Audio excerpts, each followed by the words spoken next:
Puso luego todo su empeño en aliviar la suerte de los prisioneros, refugiados y perseguidos por los nazis y después por los comunistas.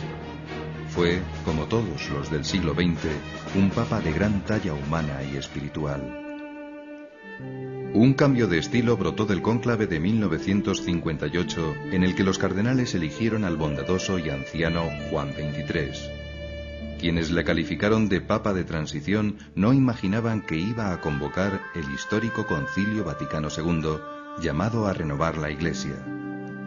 Su muerte, en 1963, fue muy llorada.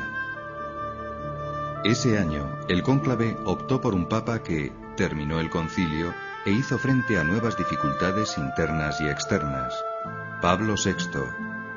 Fue el primer pontífice que salió de Europa, concretamente a Uganda en África y a varios países de Asia.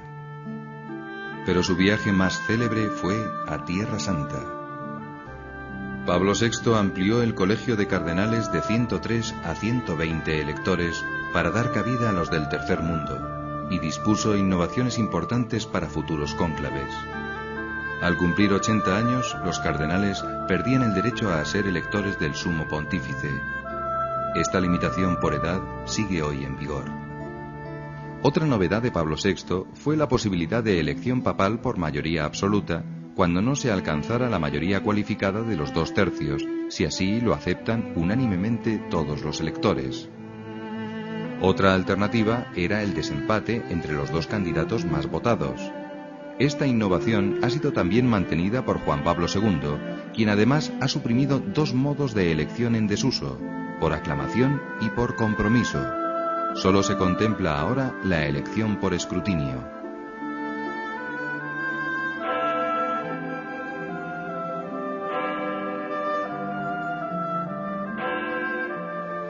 Un rostro humilde y sonriente apareció en el balcón de San Pedro tras el cónclave de 1978.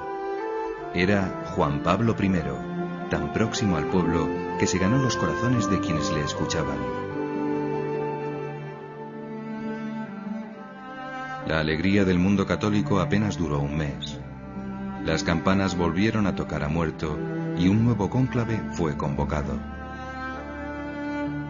De él iba a salir la mayor sorpresa que podía imaginarse: el primer papa no italiano en más de 4 siglos, originario además de un país del entonces temido bloque comunista: Juan Pablo II. Se cuenta que en una de las votaciones infructuosas empezó a sonar el nombre del cardenal Karol Wojtyła. Terminado el escrutinio, Wojtyła se fue a rezar. Al rato entró en la capilla el cardenal guatemalteco Casariego, que al ver a su colega rezando, sin reconocerle, le pide que rece por bottiglia, botella en italiano, pues aún no sabía pronunciar ese apellido polaco. En la siguiente votación, Wojtyła era papa y recibía el homenaje de los cardenales uno a uno. Cuando le llegó el turno a Casariego, Juan Pablo II le dijo guasón: «Te regalo una caja de botellas para que no me llames más bottiglia».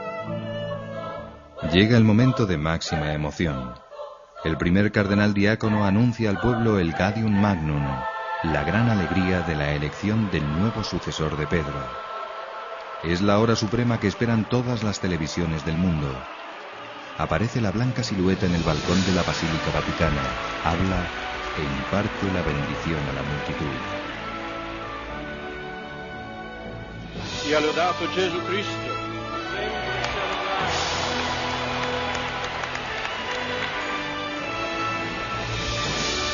¿Quién puede ser el sucesor de Juan Pablo II?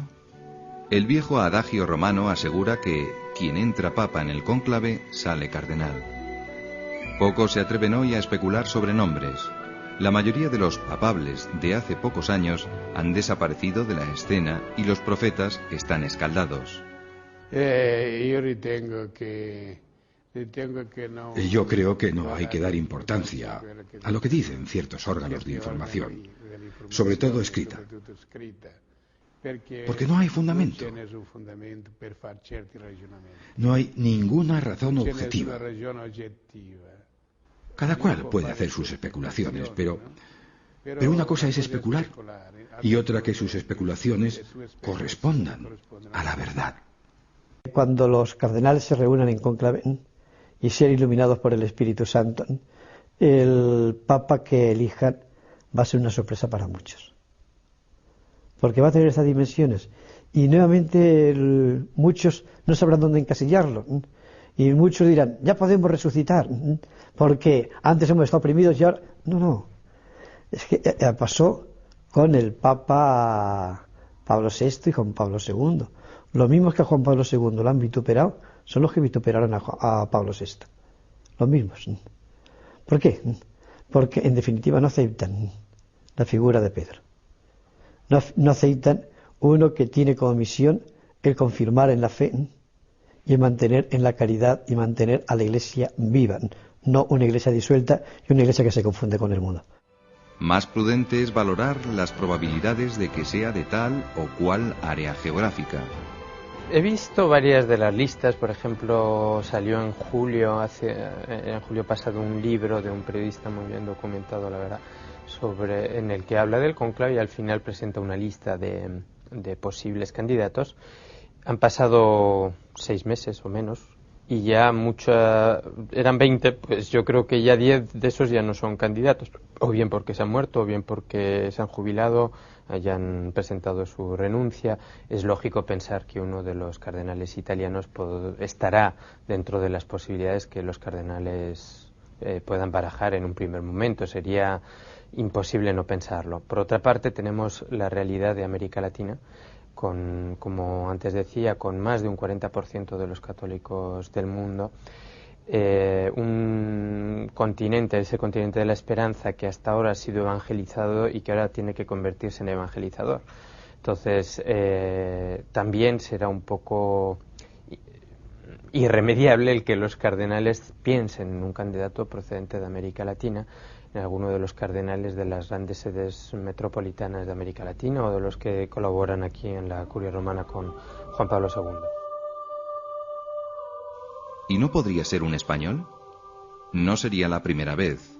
La larga historia del pontificado romano cuenta con 3 papas españoles. San Dámaso, en el siglo IV, es considerado español por ser hijo de padres españoles, aunque nació en Roma. Calixto III, que reinó a mediados del siglo XV, era Alonso de Borja, natural de Játiva, Valencia. Un segundo Borja, también de Játiva, Rodrigo, sobrino del anterior, ocupó la sede de Pedro con el nombre de Alejandro VI en el histórico año de 1492. 2 españoles figuran en la lista de papas no legítimos. El aragonés Pedro Martínez de Luna, que tomó el nombre de Benedicto XIII, fue uno de los 3 papas en liza durante el cisma de Occidente. Acabó refugiándose en el castillo de Peñíscola, sin renunciar a lo que creía su derecho. También fue español el sucesor de Benedicto XIII, el antipapa Clemente VII, que está sepultado en una espléndida tumba en la Catedral de Mallorca. Otros 2 papas han estado muy relacionados con España. Juan XXI era conocido antes de ser papa como Pedro Hispano, aunque no era español, sino portugués, nacido en Lisboa. Adriano VI procedía de Holanda, pero estuvo muy vinculado a España, de la que llegó a ser regente. Era obispo de Tortosa y recibió la noticia de su elección estando en la ciudad de Vitoria en 1522. Fue el último no italiano antes de Karol Wojtyła. Entre los cardenales españoles actuales, el más conocido es el arzobispo de Madrid, Antonio María Rouco Varela, un gran teólogo formado en Alemania y sincero admirador de Juan Pablo II.